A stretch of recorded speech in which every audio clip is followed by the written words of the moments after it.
누가복음 우리 13장 23절부터 27절까지 읽겠습니다. 누가복음 13장 23절부터 27절까지.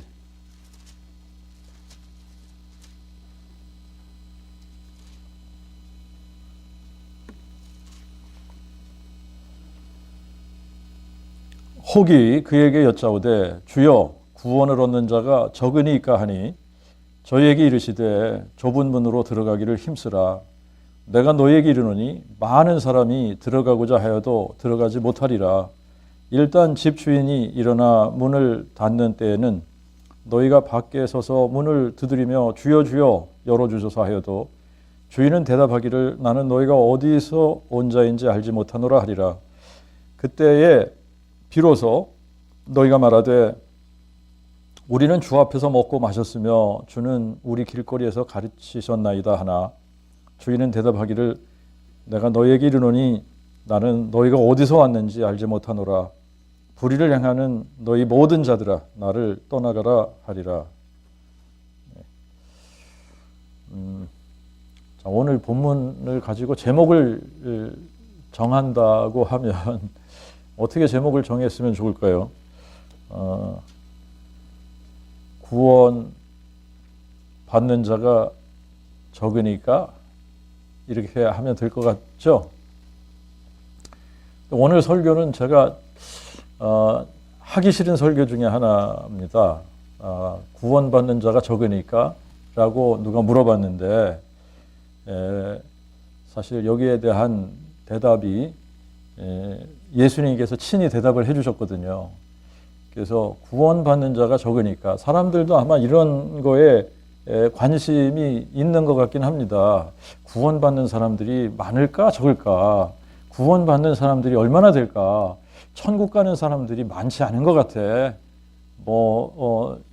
그런 말을 종종 사람들이 하는 거를 들었단 말입니다. 교회당 바깥에 있는 사람들이 생각을 할 때에도 천국 가는 사람들이 많이 없을 것 같아. 이런 이야기들을 한단 말이죠. 구원받는 사람들이 많을까요? 적을까요? 우리가 오늘 본문을 읽지 않은 상태에서 구원을 받는 사람들이 많을까요?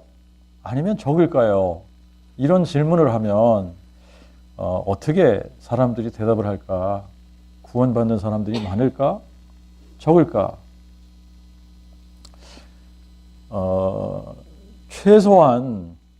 최소한 예배당에 출석을 하는 사람들 편에서는 사람들이 예배당에 출석하는 이유가 구원받고 천국 가고 싶어서 예배당 출석을 하는 거 아닐까요? 어쨌든 간에 교회를 출석을 한다, 자기 자신을 크리스천이라고 생각을 한다, 이런 사람들 입장에서 보면 자기가 구원받고 천국 가고 싶으니까 그러니까 교회를 출석을 하는 것이 아닐까라고 하는 겁니다. 그런데 이제 우리가 정말 시리어스하게 질문해 봐야지 되는 게 뭐냐면 정말 구원받고 천국 갈 사람들은 몇 명이나 될까?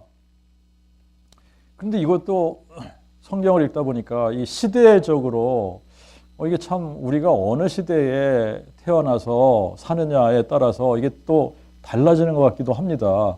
예를 들면 예수님 당시에 살았던 그 초대교회죠. 성령이 임하셨잖아요, 그죠? 또 강력한 성령의 역사가 있으면서 이 초대교회에 사람들이 그냥 이렇게 회개하고 교회 안으로 들어온 그런 사람들을 보면 하루에도 3,000명씩 들어오고 또 어떤 날에는 5,000명씩 들어오고 이런 예도 있었단 말입니다. 그러니까 강력한 어떤 성령의 강권하심, 하나님의 강권하심이나 또 그 성령의 역사가 있던 그런 시대에 살았던 그런 사람들에게는 또 상당히 많은 사람들이 또 구원을 받고 또 하나님의 나라를 소유하고 이런 일이 있었던 것 같은데 또 반면에 또 그렇지 않은 시대에 태어나면 복음을 듣고 싶어도 듣지 못하는 경우가 있단 말입니다. 또 어디에서 태어나느냐도 굉장히 또 중요한 것 같습니다. 뭐 예를 들면 중동이라든지 정말 그 복음이 마음껏 선포되지 못하는 그런 곳에 이북이라든지 이런 데서 태어나는 사람들보다는 또 그 복음을 마음껏 선포하고 들을 수 있는 곳에 사는 사람들이 훨씬 더 유리한 입장에 있긴 합니다. 그렇죠? 예.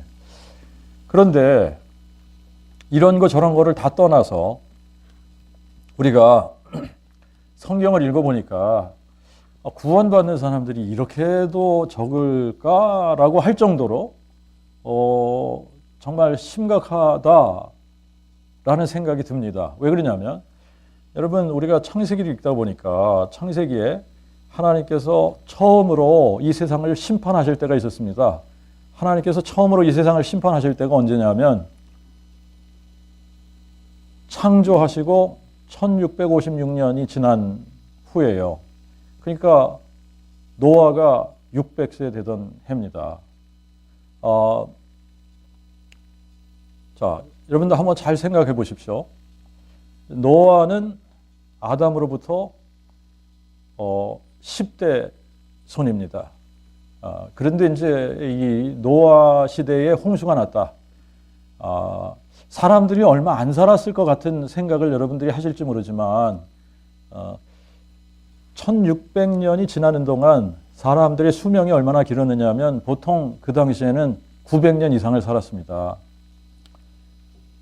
뭐 100년, 200년을 살아도 상당히 사람들 이렇게 생산하는 것들을 보면 많이 낳고 기르고 하는데 여러분 100세에서부터 애를 낳고 이렇게 키운다고 해도 성경을 읽다 보면 어떤 사람은 아담과 같은 경우에는 130세에 셋을 낳았다 이렇게 하지만 가인은 몇 세에 낳았는지 모르잖아요, 그죠? 그리고 자녀들을 낳으면서 계속 자녀들을 생산한 겁니다. 언제까지 생산했는지는 모르지만 성경에 나오는 인물들은 꼭 필요한 사람들만 나오는 거죠, 그죠? 그런데 여러분들이 계산기를 가지고 이렇게 계산을 두드려 보면 노아의 홍수가 일어났을 당시에 이거는 그냥 아주 미니멈으로 최소한으로 잡아도 100억이 훨씬 넘는 인구가 그 당시에 살았던 겁니다. 지금 몇 억이 살고 있죠? 75억. 그러면 지금보다 훨씬 더 많은 인구가 그 당시에 살고 있었는데 여러분 하나님께서 물로 심판을 하실 때에 그때에 겨우 구원을 받은 사람들이 몇 명이냐라고 하는 거예요. 노아 홍수 때에 구원받은 사람이 몇 명입니까? 8명이죠? 노아의 식구밖에 없단 말입니다. 이거 심각하지 않습니까? 자, 그러고서 한 400년, 430년 지나서 아브라함이 등장을 합니다. 그러면 이 노아의 자녀들 셈과 야벳과 함, 이 세 아들에서부터 시작돼서 또 인구들이 증가하기 시작을 해요. 그런데 이렇게 하나님께서 싹쓸이를 하고 정말 이렇게 셈, 야벳, 함 이렇게 이 세 아들들로부터 자손들이 이렇게 증가를 하면서 여호와 하나님을 잘 섬길 것 같다. 여러분들이 그렇게 생각을 할 텐데 그렇지 않습니다. 우리가 이제 이 성경 외에 다른 문헌들을 통해서 봐도 그렇고 여러분 이제 홍수 이후에 사람들이 이 우상 숭배에 빠지게 되고 또 새로운 종교를 만듭니다. 니므롯이라는 사람이 등장을 하고 그래서 이 니므롯과 세미라무스를 통해서 이 바벨론 종교가 시작이 되는 겁니다. 그래서 아브라함이 이 출생해서 이렇게 성장할 그 당시까지 지금 한 400년 넘게 이렇게 세월이 흐르면서 사람들이 여호와 하나님을 섬기는 게 아니에요. 다 우상 숭배에 빠진 겁니다. 심지어 아브라함의 아버지 데라가 뭘 하던 사람이냐? 우상을 만들어서 팔던 사람이에요. 자, 그 정도로 여러분, 온 세상이 우상숭배에 빠진 겁니다. 거짓 종교에 빠져 있었던 겁니다. 그래서 하나님께서 어떻게 하신 거냐? 갈대아 우르에서 아브라함을 꺼집어내신 겁니다. 불러내신 거예요. 그래서 이제 이 아브라함을 통해서 새로운 민족을 지금 이렇게 형성을 시키시는 겁니다.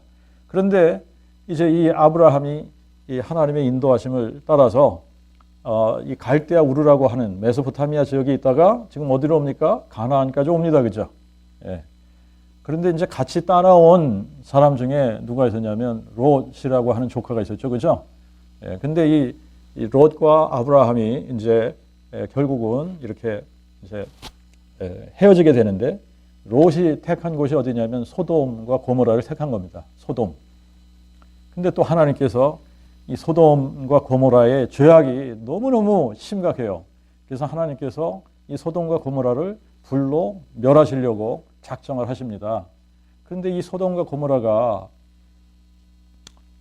멸망을 받을 때에 구원받은 사람이 몇 명이에요?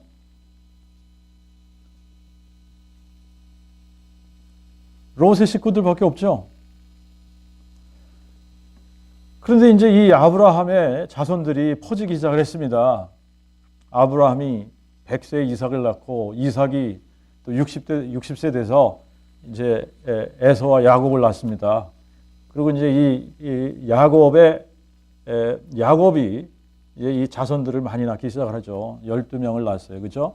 그래서 이 자손들이 번식을 하는 과정에서 지금 어디로 가게 되느냐면 애굽으로 가게 됩니다. 애굽으로 가게 돼요. 그래서 이제 애굽에서 215년을 살게 됩니다. 자, 그런데 요셉이 죽고 나서부터 노예 생활을 하게 됩니다. 그죠? 이 노예 생활을 하다가 하나님께서 이스라엘 백성들을 애굽에서 끌어내세요. 그러니까 끌어내실 때에 70명이 들어갔는데 나올 때는 몇 명이 됐어요? 장정만 60만이 넘었습니다. 장정만 60만이 넘은 거예요. 근데 이 장정만 60만이 넘은 이 사람들이 애굽에서 나왔습니다. 광야 생활을 하게 됐어요. 그런데 이 광야 생활을 하고 나서 가나안까지 들어간 사람들이 몇 명이죠? 2명. 여호수아, 갈렙. 지금 지금 20세 넘은 장정들 세대를 얘기하는 겁니다.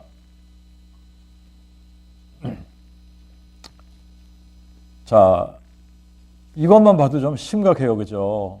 그런데 지금 여호수아 시대부터 시작을 해서 지금 사무엘 시대까지 이 사사 시대의 기간 동안에 이 우리가 또 이 여호수아 사사기 이런 기록들을 보면 참 심각할 정도로 계속해서 이스라엘 백성들이 반복적으로 죄를 범한단 말입니다. 하나님을 떠나요. 우상숭배해요. 또 하나님께서 이방 민족들을 데려다가 또 이렇게 심판하십니다. 그러면은 막 고통 가운데 있다가 부르짖어요. 그러면 또 하나님께서 사사를 세우세요. 그래서 그 사사를 통해서 또 건지십니다. 근데 또 사사 죽고 나면 또 우상숭배에 빠져요. 이걸 계속 반복하는 거예요. 결국은 이제 왕을 달라 그래서 이제 사울부터 시작을 합니다. 그래서 통일왕국 120년 그리고 르호보암 때에 남과 북으로 갈라집니다. 그죠? 르호보암서부터 시드기야까지 남왕국 유다 왕국이 가고 이제 여로보암부터 시작을 해서 북왕국이 이제 시대가 열리는데 여러분들이 지금 사울부터 시작을 해서 유다, 남왕국 유다, 마지막 왕 시드기야까지 예루살렘이 멸망할 때까지 좋은 왕이 몇 명 등장하던가요? 다윗을 제외하고 여러분들이 남왕국, 북왕국을 다 합쳐서 몇 명 정도 좋은 왕이라고 할 수 있는 사람이 몇 명이나 등장합니까? 북왕국에는 아예 한 명도 안 나옵니다. 한 명도 없어요. 그러면 남왕국에서는 좀 많이 나올 것 같은데 그렇지도 않아요. 정말 좋은 왕이라고 할 수 있는 사람은 다윗을 빼면 그냥 요시야 정도예요. 요시야 정도. 한 명 정도 등장을 한 겁니다. 여러분들이 좋은 왕이라고 생각했던 뭐 아사라든지 여호사밧이라든지 히스기야라든지 이런 사람들은 실제로 여러분들이 기록을 찾아보면 좋은 사람들이 아닌 거예요. 좋은 왕이라고 할 수 있는 사람들이 아닌 겁니다. 자, 그러면 이렇게 하나님을 섬기는 좋은 왕이 등장을 했을 때는 그래도 백성들이 그 왕을 따라서 여호와 하나님을 잘 섬기는 그런 모습이 있었지만 왕이 하나님을 섬기지 않으면 어떻게 합니까? 백성들은 더 방자하게 우상 숭배를 한단 말입니다. 자, 이런 식으로 구원받는 사람들이 많이 있을 것 같은데 성경을 읽다 보면 의외란 말이에요. 좋은 선지자들이 많을 것 같은데 성경을 읽다가 보면 의외 좋은 선지자들이 많지 않은 겁니다. 정말 좋은, 바른, 하나님 편에 선 옳은 선지자들은 정말 얼마 안 되고 너무나 많은 선지자들이 다 거짓 선지자들이에요. 그런데 이제 예수님 당시에 어떤 사람이 이런 질문을 한 겁니다. 혹이 어떤 사람이 그 말이죠. 썸바리가 혹이 예수님에게 여짜오되 주여 구원을 얻는 자가 적으니까?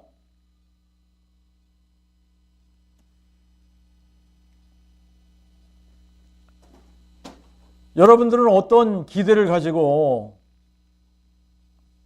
예수님께서 어떤 대답을 하실 거라고 여러분들이 생각하시는지 모르지만 예수님의 대답은 의외입니다. 그죠? 예수님의 대답이 뭐라 그랬냐면 좁은 문으로 들어가기를 힘쓰라. 내가 너희에게 이르노니 많은 사람이 들어가고자 하여도 들어가지 못하리라 그랬습니다. 이거를 뭐 개역이나 개역개정에서는 조금 이 어순이 바뀐 건데 들어가고자 하여도 들어가지 못하는 사람들이 많다라고 하는 겁니다. 들어가려고 하여도 들어가지 못하는 자들이 많으리라. 뭐 똑같은 얘기예요. 그죠? 많은 사람들이 들어가고자 해도 들어가지 못하리라 라고 하는 말이나 들어가고자 해도 들어가지 못하는 자들이 많으리라 하는 말이나 똑같은 거죠. 들어가고자 해도 들어가지 못하는 사람들이 많다는 겁니다. 그러면 들어가고자 하여도 들어가지 못하는 사람들이 많다는 건데 들어가고자 해도 들어가지 못하는 사람들이 많다. 그러면 다른 말로 하면은 이 구원받는 사람들이 적으니까 물어봤을 때 예수님께서 조금 반대로 구원받지 못하는 사람들이 많다 이렇게 대답하신 거 아닙니까? 그러면 그걸 역으로 하면 구원받는 사람들이 많다는 얘기예요? 적다는 얘기예요? 적다는 얘기죠? 맞습니까? 자, 그런데 이유가 왜 이 사람들이 들어가려고 해도 들어가지 못하는 사람들이 왜 많은가? 들어가려고 하는데 들어가지 못하는 이유가 뭔가 도대체? 이걸 보니까 이렇게 대답을 하셨단 말입니다. 27절에 답이 있습니다. 27절에 뭐라고 말씀하셨느냐면 불의를 행하는 모든 자들아 나를 떠나가라. 자, 이 사람들이 불의를 행한다는 겁니다. 불의를 행한다는 거예요. 여러분 이게 이제 마태복음에도 이 비슷한 이제 말씀이 나옵니다. 마태복음 7장에 비슷한 말씀이 나옵니다. 마태복음의 표현으로 하면 멸망으로 인도하는 문은 크고 그 길이 넓어서 그리로 들어가는 자가 많다. 그러나 생명으로 인도하는 문은 좁고 길이 협착하여 찾는 이가 적다. 그렇게 말씀하셨습니다. 자, 그리고 나서 마태복음 7장에서는 이제 22절, 23절에 이 사람들이 어느 정도 종교적인 열심이 있었던 사람들인가 이렇게 이제 표현을 합니다. 그날에 많은 사람이 나에게 말하되 주여 주여 우리가 주의 이름으로 예언하며 주의 이름으로 마귀들을 쫓아내며 주의 이름으로 많은 기적을 행치 아니하였나이까. 근데 우리가 오늘 읽은 본문에서 누가복음 13장 26절에 보면 사람들이 이렇게 얘기합니다. 우리는 주 앞에서 먹고 마셨으며 주는 우리 길거리에서 가르치셨나이다. 이렇게 이야기를 합니다. 자, 그러니까 이 사람들이 교회당 안에 있는 사람들을 얘기하는 걸까요? 아니면 교회당 밖에 있는 사람들을 얘기하는 걸까요? 당연히 교회당 안에 있는 사람들을 얘기하는 거죠. 교회당 안에 있는 사람들을 얘기하는 겁니다. 여러분, 교회당 밖에 있는 사람들이 예수님을 주여 주여 그러지 않지 않습니까? 그렇지 않는단 말이죠. 주여 주여 부르지 않아요. 교회당 안에 있는 사람들이 예수님을 향해서 주여 주여 부르는 겁니다. 그런데 이 사람들이 그냥 주여 주여 이렇게 부르는 걸로 그치는 것이 아닙니다. 상당히 종교적인 열심이 있었던 사람들입니다. 주의 이름으로 예언도 하고 주의 이름으로 마귀도 쫓아내고 주의 이름으로 많은 기적을 행하는 이런 사람들. 그리고 주 앞에서 먹고 마시고 주님의 가르침을 받고 하던 사람들입니다. 자, 그러니까 이걸로 봐서 지금 이 사람들이 교회당 안에서 열심을 내던 사람들입니다. 그런데 예수님의 대답은 이런 사람들을 향해서 내가 너희를 도무지 알지 못한다예요. 내가 너희를 도무지 알지 못한다. 불법을 행하는 자들아 내게서 떠나가라. 불의를 행하는 너희 모든 자들아 내게서 떠나가라. 자, 그러니까 마태복음에서는 불법을 행하는 자들아 그랬고 누가복음에서는 불의를 행하는 자들아 그랬습니다. 자, 이유가 분명하게 나왔는데 이 사람들이 왜 주여 주여 하는데도 불구하고 왜 구원을 받지 못하는 거냐? 그러니까 들어가려고 하는데 못 들어가는 이유가 있었던 겁니다. 그렇죠? 들어가고 싶은데 못 들어가는 이유가 있었던 겁니다. 자, 들어가고자 했어요. 그래서 열심을 냈습니다. 그런데 하나님 편에서는, 예수님 편에서는 불법을 행하는 자들아 그리고 불의를 행하는 자들아 그랬습니다. 자, 그러면 여러분 질문 하나 또 하겠습니다. 이 사람들이 잘 믿고 싶었고 예수님을 잘 섬기고 싶었던 사람들 맞습니까? 그렇죠? 그냥 대충 믿고 싶었던 사람들은 아닙니다. 그냥 대충 믿다가 그냥 지옥 가면 지옥 가고 그냥 천국 가면 천국 가고 그냥 뭐 천국 가려면 가고 말려면 말고 이런 식으로 살던 사람들이 아니다. 그런데 어떻게 하다가 이런 사람들이 불법을 행하고 불의를 행하는 자들이 됐느냐라고 하는 겁니다. 정말 이 사람들이 예수님을 잘 믿고 싶었고 잘 섬기고 싶었는데 어떻게 해서 이 사람들이 불법을 행하는 자들이 되고 불의를 행하는 자들이 되었냐? 그러면 무엇이 불법이고 무엇이 불이냐? 자, 사람들의 생각은 착하게 살고 남에게 악을 행하지 않고 교회 봉사 열심히 하고 뭐 찬양대를 한다든지 성가대를 한다든지 주일학교 봉사를 한다든지 또 헌금도 잘 내고 새벽기도 빠지지 않고 제자훈련 같은 거 마치고 또 이렇게 수료를 하고 예배란 예배 다 참석하고 이 정도로 하면 구원받고 천국 가는 거 아닌가 이렇게 생각할 겁니다. 이렇게 생각하는 사람들이 많겠죠. 자, 이렇게 생각하는 사람들이 많을 겁니다. 이렇게 생각하는 사람들이 많을 거예요. 이렇게 생각하기 때문에 천국을 못 가는 거예요. 이렇게 생각하기 때문에 구원받지 못하는 겁니다. 이게 잘못된 생각이라는 거예요. 이것이 불의한 생각이라는 것을 모르고 이런 생각을 가지는 겁니다. 여러분, 불법이라는 것이 법을 어기는 건데 누구의 법을 어기는 걸까요? 세상의 법을 어겨서 불법을 행한 자들아 그러는 걸까요? 세상적으로 보면 이 사람들이 착하게 잘 살았던 사람들일 겁니다. 그런데 이 사람들이 하나님의 법을 어겼던 거예요.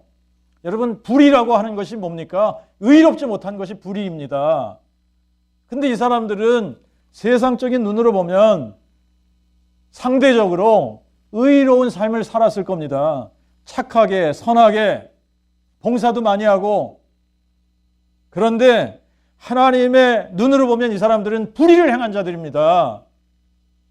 누구의 의의를 어겼다는 겁니까? 하나님의 의의를 어겼다는 겁니다. 하나님의 의의를 무시했다는 겁니다. 그래서 불의가 되는 거예요. 그런데 자기 자신들이 나는 불의를 행한 자야 라고 생각을 못하는 거예요. 나는 지금 불법을 행하고 있어 라고 생각을 못하는 겁니다. 여러분, 많은 사람들이 교회당 안에서 종교적인 열심을 냅니다. 종교적인 열심을 내면서 어떤 복음을 믿고 있느냐 하면 자가 복음을 믿는 거예요. 내가 복음, 자가 복음, 내가 복음을 믿는 겁니다. 그리고 어떠한 의의를 붙들고 있느냐? 자가 의의를 붙드는 겁니다. 자기의 의의를 붙드는 겁니다. 그래서 불법을 행하는 자들이 되고 불의를 행하는 자들이 된 겁니다.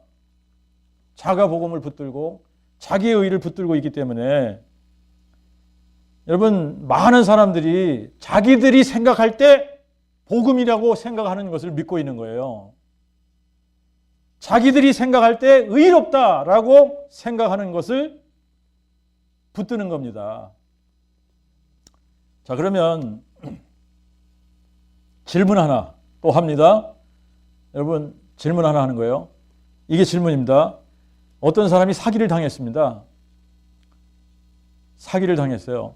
최근에 제가 뉴스를 잠깐 이렇게 보니까 어떤 사람이 좀 나이가 든 사람인데 보이스피싱이라는 거 통해 가지고 9억인가를 사기를 당했대요. 거의 다 사기를 당한 것 같아요. 그죠? 사기꾼한테 그냥 갖다가 바친 겁니다. 자, 사기를 당했어요. 여러분들이 만약에 사기를 당했다라고 한번 생각을 해 보십시오. 사기를 당했습니다. 사기를 당했어요. 사기당한 사람이 누구 탓일까요? 누구를 블레임할 수 있을까요? 내가 사기당했어요. 사기당했으면 사기당한 사람이 누구를 탓을 할 수 있을까요? 사기꾼 탓을 막 해봤자 사기꾼 탓을 할 수 있을까요, 이 사람이? 누구 탓이죠? 여러분, 지금 사람들이 속고 있는데 속고 있다고 생각을 못하고 있는 겁니다. 여러분, 첫 번째 사기꾼이 누군지 아십니까? 첫 번째 살인자가 누군지 아십니까? 첫 번째 속이는 자가 누군지 아십니까? 사탄, 마귀죠. 마귀, 사탄. 마귀는 처음부터 살인자요, 거짓의 아비요, 온 세상을 속이는 자다 그랬습니다. 여러분, 그러니까 처음부터 애당초부터 속이고 살인하고 온 세상을 속이고 사기꾼. 마귀예요, 마귀. 그런데 이 마귀에게 속아 넘어가면 누구를 블레임할 거냐고요.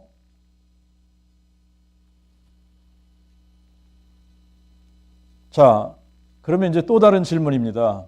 여러분, 사탄 마귀가 예배당 안에, 교회당 안에서 활동을 할까요, 안 할까요? 하더라도 많이 할까요, 적게 할까요? 이 성경의 표현으로 하면 우는 사자처럼 삼킬 자를 두루 찾고 있는데, 여러분, 지금 이 마귀가 예배당 안에서, 교회당 안에서 아주 적극적으로 활동하고 있다라고 하는 겁니다. 그런데 그거를 고린도서 11장에 어떻게 표현을 했냐면 이렇게 표현했습니다. 그들은 거짓 사도요, 계율의 역군이 자기를 그리스도의 사도로 가장하는 것처럼 가장한다는 겁니다. 근데 이것이 이상한 일이 아니라는 겁니다. 전혀 이상한 일이 아니래요. 왜 그러냐면 사탄이 자기 자신을 어떻게 가장을 한다고요? 광명의 천사로 가장을 한다. 그러니까 사탄의 일꾼들도 의의 일꾼으로 가장하는 것이 큰일이 아니다라고 하는 겁니다. 여러분, 이들이 하는 것이 있습니다. 이들이 하는 것이 있는데 다른 예수를 전하고 다른 영을 받게 하고 다른 복음을 받게 하는 겁니다. 그런데 이렇게 다른 예수를 전하고 다른 영을 받게 하고 다른 복음을 전할 때에 이거를 듣는 사람들이 잘 용납한다는 거예요. 잘 용납한다. 그런데 이제 저도 이제 이 컨페션을 할 게 있습니다. 제가 그 복음을 모를 때에는, 그 복음을 믿기 전에, 마음으로 믿기 전에는, 그러면 저도 마귀의 동역자였던 거 아닙니까? 그 복음을 깨닫고 마음에 믿기 전까지는 영적인 소경 아니에요? 영적인 소경인 거죠. 자, 여러분, 다른 예수가, 여러분 완전히 생판 다른 거를 예수라고 그러면 사람들이 따라가겠습니까? 다른 예수가 어떤 예수일까요? 죽은 예수. 죽은 예수예요. 다른 영, 성령이 아니잖아요. 악령이죠. 다른 영은 악령인 겁니다. 그런데 이 악령들이 교회당 안에 들어와서 마치 성령인 것처럼 뭘 하게 하는지 아시죠? 방언하게 하고 예언하게 하고 귀신을 쫓아내고 기적을 행하는 겁니다. 그러니까 사람들이 놀라는 거예요. 그런 걸 보면서. 그러면서 그것이 마치 성령의 역사인 것처럼 속는 겁니다. 다른 복음. 뭐가 다른 복음입니까? 핵심이 빠진 것이 다른 복음인 거예요. 핵심은 싹 빼놓고 엉뚱한 거를 전하고 있는 겁니다. 그러니까 뭐가 안 일어나죠? 구원의 역사가 안 일어나는 겁니다. 재생산의 역사가 일어나지 않는 거예요. 생명이 없으니까 생명을 낳지 못하는 겁니다. 정말로 이렇게 전할 때 사람들이 용납을 잘 합니다. 이렇게 전하면 용납을 잘 하는 거예요. 십자가에 죽은 예수 전해보십시오. 사람들이 울고 불고 회개하면서 또 헌신하고 며칠 있다가 제자리로 갑니다. 그러면 또 십자가 앞에 와요. 또 울고 불고 회개합니다. 또 헌신을 다짐합니다. 또 세상에 가서 자빠지고 엎어지고 또 제자리로 갑니다. 그러면 어떻게 해요? 또 다시 와서 또 회개하고 이걸 계속 반복하는 거 아닙니까? 근데 그걸 잘 용납한단 말입니다. 그런 거를. 성령 받아라 그러면서 뭐 방언하게 하고 병자들 고치고 예언하고 귀신 쫓아내고 기적들을 일으키고 그러면 사람들이 와 그러면서 잘 용납한단 말입니다. 그런데 하나님의 말씀이 얼마나 놀라우냐 그러면서 하나님의 말씀만 얘기를 하면 사람들이 아 졸렵다 딱딱하다 이해하기가 힘들다 거절한단 말입니다. 잘 용납을 안 해요. 핵심이 쏙 빠진 복음을 전하면 여러분 그 반쪽짜리 복음을 전하면 사람들이 용납을 잘합니다. 그런데 핵심을 전하면 사람들이 싫어합니다. 아니 당신은 왜 자꾸 부활 그러냐.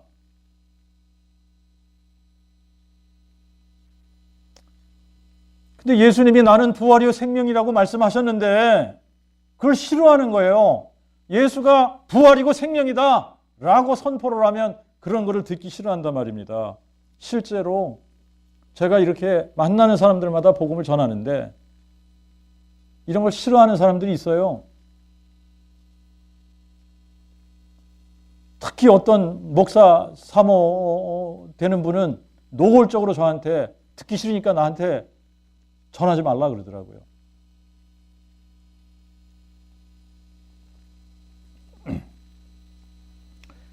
자, 진짜 복음을 전해주면 사람들이 용납을 잘 안 해.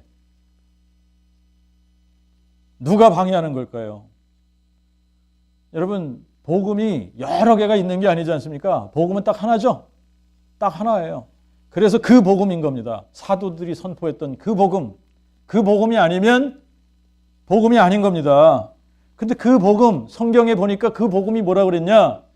하나님이 선지자들 통하여 성경에 미리 약속한 그의 아들에 관한 것으로 그가 육신으로는 다윗의 혈통으로 나시고 성결의 영으로는 죽은 자들 가운데서 부활하셔서 능력으로 하나님의 아들로 인정되셨으니 곧 예수 그리스도 우리 주님이시라. 그게 그 복음이에요. 사도들이 선포했던 그 복음의 내용입니다. 여러분, 하나님의 아들로 인정되려면 어떤 능력으로 인정을 받아야지 되느냐? 부활의 능력으로 인정돼야지 되는 겁니다. 부활의 능력이 빠지면 하나님의 아들로 인정이 안 되는 거예요. 여러분, 아무리 십자가에 많이 죽었어도 부활이 안 되면 하나님의 아들로 인정을 못하는 겁니다. 아무리 십자가보다 더 비참하고 고통스럽고 극심한 죽음을 죽었다고 할지라도 부활이 안 되면 하나님의 아들로 인정이 안 되는 거예요. 그러니까 결정적인 게 뭡니까? 부활의 능력인 거예요. 그러면 강조해야 될 게 뭡니까? 부활의 능력인 겁니다. 부활의 능력으로 예수님께서 마귀를 멸하신 겁니다. 부활의 능력으로 생명과 죽지 아니함을 드러내신 겁니다. 부활의 능력으로 영생을 선물로 주신 겁니다. 부활의 능력으로 우리를 거듭나게 하시는 겁니다. 그러면 우리가 강조해야 될 게 뭡니까? 부활의 능력을 강조해야 되는 거예요. 부활이 생명이다. 예수님이 나는 부활이고 생명이다 말씀하셨습니다. 부활 생명이 영생인 거예요. 부활 생명이 영생이고 이것을 주러 오신 겁니다. 우리에게 부활, 영생, 부활 생명을 주러 오신 겁니다. 그래서 이 구원의 조건을 하나님께서 유일하게 딱 하나 조건을 내세우신 것이 뭡니까? 예수께서 죽은 자 가운데서 부활하신 것을 마음에 믿을 때에 구원을 주시겠다는 거예요. 여러분, 다른 걸로는 구원을 얻을 방법이 없습니다. 4,000년 전에도 그랬고 2,000년 전에도 그랬고 지금도 그렇고 1,000년 후에도 그럴 것이고 구원을 받는 방법 딱 하나입니다. 구원받는 방법, 예수가 죽은 자 가운데서 부활하신 것을 마음에 믿을 때에 구원을 주시겠다는 겁니다. 머리로 알 때에 구원을 주시는 게 아니라 마음에 믿을 때. 여러분, 머리로 알 때에는 부활의 증인이 될 수 없어요. 마음에 믿을 때에 비로소 부활의 증인이 되는 겁니다. 자, 왜 이렇게 하셨는가? 하나님께서 왜 예수가 죽은 자 가운데서 부활한 것을 마음에 믿을 때 구원을 받도록 하셨는가? 왜 그렇게 하셨는가? 여러분, 하나님께서 이 땅에 오신 이유가 하나님의 의의를 선포하러 오신 겁니다. 하나님의 의의가 아니면 다 불의예요. 하나님의 의의가 뭐냐면 하나님의 의의는 죄를 제거하시는 건데 완벽하게 제거하시는 겁니다. 죄를 완벽하게 제거하기 위해서는 뭐가 멸해져야 되느냐? 마귀가 멸해져야 되는 겁니다. 마귀가 멸해지지 않으면 죄는 그대로 살아있는 거예요. 그러니까 하나님께서 이 하나님의 의의를 드러내시는 방법으로 택하신 것이 마귀를 멸하는 건데 마귀를 어떻게 멸하셨냐? 부활의 능력으로 마귀를 멸하신 겁니다. 예수님이 죽은 자 가운데서 부활하시면서 마귀는 멸해진 겁니다. 마귀가 멸해지면서 죄의 문제가 완벽하게 100% 제거된 겁니다. 만약에 죄의 문제가 조금이라도 남아있으면 하나님의 의의가 아니에요. 하나님의 의의는 100% 의로운 거예요. 그분의 의의, 하나님의 의의가 드러나기 위해서 결정적으로 되어져야 되는 것이 마귀가 멸해져야 되는 겁니다. 그런데 무엇으로 마귀를 멸하셨냐? 부활의 능력으로 마귀를 멸하신 겁니다. 마귀가 멸해지면서 이 죄의 권능이 없어진 거예요. 자, 그래서 이제 하나님께서 이 예수님이 죽은 자 가운데서 부활하신 이 사건을 마음에 믿는 사람들을 의롭다 칭하시는 겁니다. 여러분, 다른 거 가지고는 하나님의 의가 드러나지 않는 거예요. 그런데 이 부활의 능력으로만 하나님의 의가 온전히 드러나는 겁니다. 왜? 마귀가 멸해졌기 때문에. 자, 이 하나님의 의를 갖지 못한 자들은 다 불의를 행하는 자들이 되는 겁니다. 왜 그러냐면 자가의로 의롭다함을 받으려고 하기 때문에, 자기의 의로 의롭다함을 받으려고 하는 거거든요. 자기 생각에 의롭다라고 하는 걸 가지고 나 이거 가지고 천국 들어갈 수 있어, 나 이거 가지고 구원받을 수 있어 하는 거거든요. 근데 하나님은 아니라고 하는 거예요. 아니라고.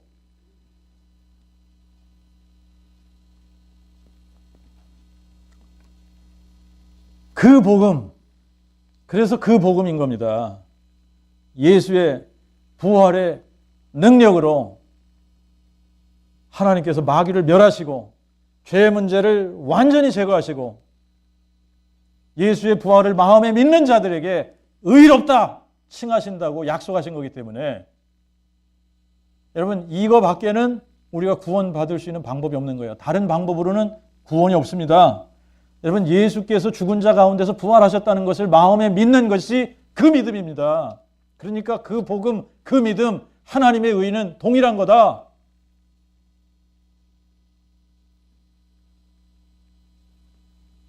그래서 하나님께서는 이것을 가지고 구원받는 방법으로 제시하신 건데, 사람들은 그거는 무시해요. 그거 무시해버리고 자기 나름대로 이렇게 하면 구원받을 것 같아. 교회에서 열심히 봉사하잖아.